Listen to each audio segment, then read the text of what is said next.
Hi everyone, welcome back to my channel Sky Map. Today we will be talking about something unique in space, Pluto, a dwarf planet at the edge of our solar system. Pluto is so far that sunlight hardly reaches there. But it turns out Pluto isn't called a planet anymore. Besides knowing Pluto, we will be finding out why Pluto was reclassified as a dwarf planet. We will also know how this picture got upgraded to this one. The discovery of Pluto is a very interesting story. While studying Uranus, astronomers found some disturbance on its orbiting path. Later, it was found that the disturbance was due to the eighth planet, Neptune. But in the early stage of 20th century, scientists again found some disturbance in Neptune's orbit. So the ninth planet discovery mission was started. On 18th February 1930, astronomer Clyde Tombaugh finally discovered a dot orbiting the Sun. He named it Pluto. He thought Pluto was the answer to Neptune's orbital path disturbance. But now we know that neither Pluto carries sufficient mass to disturb Neptune's orbit, nor it's a planet. But the surprising fact is, we still don't know the cause of Neptune's disturbed orbit. Ninth planet is still a hypothesis. According to NASA, there are three criteria to be a planet. 1. It must orbit a star. 2. It must be big enough to have enough gravity to force it in a spherical shape. 3. It must be big enough that its gravity will clear away any other objects of similar size near its orbit around the Sun. Pluto orbits the Sun, and its shape is very near to spherical. But it can't clear any object near its orbit around the Sun. According to NASA, if the object follows the first two conditions only, then it will be a dwarf planet. Let's try to understand it from another perspective, Lagrange point. Lagrange point is the imaginary point where the gravitational pull from the planet and the star cancels out each other. So the object at that point will orbit with the planet. Every planet has 5 Lagrange points: L1, L2, L3, L4 and L5. In the case of Jupiter, there are many asteroids trapped in L4 and L5 point. NASA has already launched Lucy mission to study these asteroids. NASA's James Webb Space Telescope and ESA's Gaia telescope are placed in Earth's L2 point. They are orbiting the Sun with the planet. If you want to know more about these missions, please write down in the comment section. I'll make separate video on these topics. So, if any object comes closer to the planet's orbit, either it will orbit the Sun with the planet, or it will be cleared up by the planet's and Sun's combined gravity.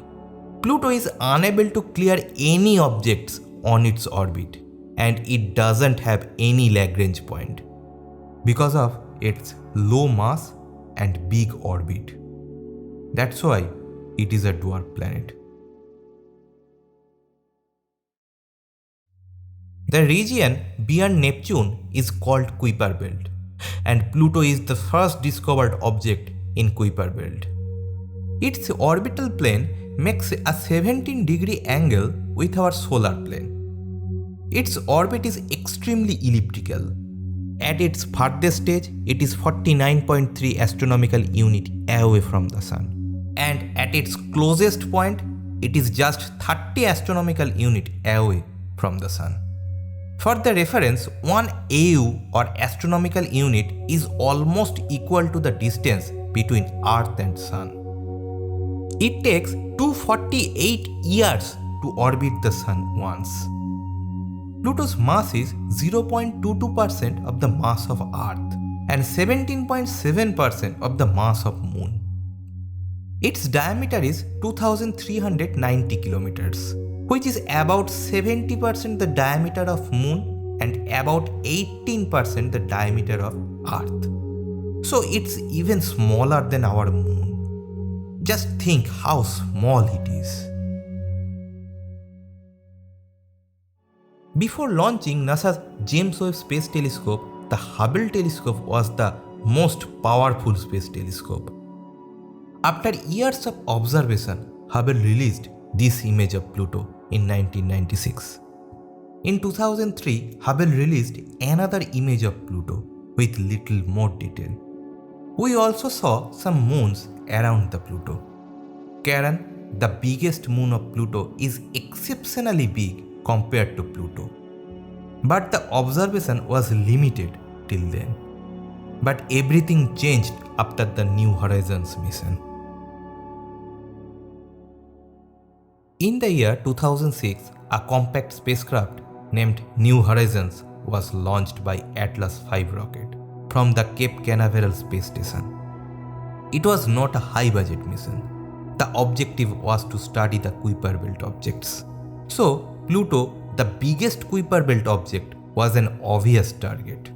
Scientists used plutonium decay as fuel, not solar panel, as the sun rays beyond Jupiter are insufficient to generate energy. In February 2007, New Horizons approached Jupiter and took some high-resolution images of Jupiter and Jupiter's moons. Utilizing the planet's insane gravitational force, it boosted its speed. It decreased its whole journey period by 3 years. In July 2015, it reached Pluto. At that high speed, orbiting a comparatively low-mass body was impossible. So it performed a flyby of Pluto. What it captured was a dream for scientists and astronomers. The dwarf planet Pluto and its largest moon CHARON is originally a binary system. Both orbit their center of mass. The center of mass lies outside of both objects. So Pluto orbits its orbital path around the Sun. This binary system is tidally locked to each other.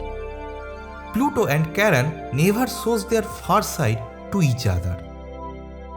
This is very rare in whole solar system. This happens due to the low mass difference between Pluto and CHARON.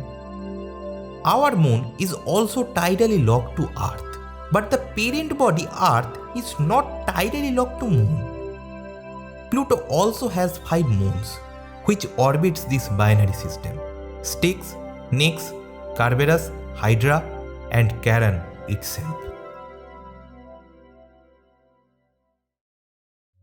The sunlight, which is the main heat source of Earth, takes approximately 5.5 hours to reach Pluto. So, the sun appears 900 times dimmer on Pluto than on Earth. As usual, the lack of heat made Pluto an ice ball with a temperature of approximately minus 230 degrees Celsius. We can see many shades of colors from dark red to white on Pluto's surface. This red color is due to the substance THOLIN. It generally forms when methane and nitrogen react with solar radiation and forms hydrocarbon. Scientists think this substance is coming out from the cryovolcano, as you can see in this picture.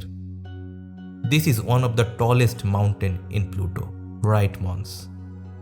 This same red color can be found on CHARON. This THOLIN found in CHARON might have came from Pluto's cryovolcano's strong ejection.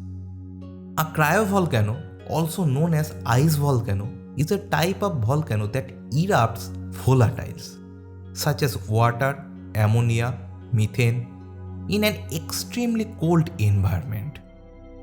On the other hand, we can't see many craters on the surface of Pluto and CHARON, mainly due to 2 reasons. Firstly, the number of asteroids and meteoroids present at that distance is relatively low. And secondly, the surface of two bodies is relatively new.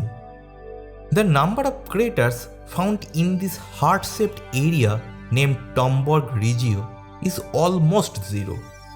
The age of this surface is relatively low compared to the whole Pluto. This is mainly formed by nitrogen ice and carbon monoxide ice. In fact, the 98% of Pluto's surface is covered with nitrogen ice. You can also see tectonic plate activity like Earth in this heart-shaped region. This unique honeycomb-like structure has formed due to the sublimation of nitrogen. Sublimation is a process where ice converts directly into gases. So, nitrogen has evaporated and formed this structure due to the fluctuating heat. The temperature of Pluto fluctuates as the distance from the Sun varies from time to time. For this reason, the atmosphere becomes 4 times denser and thinner from time to time. In these beautiful images, you can see the blue atmosphere and the layers of atmosphere on the surface. There are many cracks on the surface of Pluto. These cracks prove that the dwarf planet started as a hot body and then became cold. We all know that water expands when it becomes ice, as ice floats on water. The ice underneath the surface was in liquid form long before. When it got converted into ice, it expanded, and this expansion has made these cracks. The dwarf planet's hot start also proves that it is a part of our solar system from its formation. The presence of cryovolcano and Pluto's hot start indicates that there might be water oceans underneath the water ice crust. There are many small mountain regions all over the surface of Pluto, with the base of water ice and nitrogen ice on the top of them. Just like on Earth, we see mountains with rocky base and water ice on the top of them. In Pluto's minus 230 degrees Celsius temperature, water ice acts like rock and nitrogen ice acts like snow. When temperature rises, this nitrogen flows from one place to another. On the other hand, CHARON is mainly formed of water ice, not nitrogen like Pluto. It doesn't have a good amount of atmosphere like Pluto. Altogether, the Pluto and CHARON are very active geologically. The other moons of this system are thought to be captured body from the Kuiper belt. The New Horizon mission is still going on and will run at least till 2030. It has already visited another Kuiper belt object named Arrokoth on 1st January 2019. Now it has started a never-ending journey toward the interstellar space, like Voyager 1 and 2. If you found this cosmic journey as fascinating as I did, please give this video a thumbs up and share it with your friends and family members. And remember, keep looking up, stay curious, and explore the mysteries of night sky.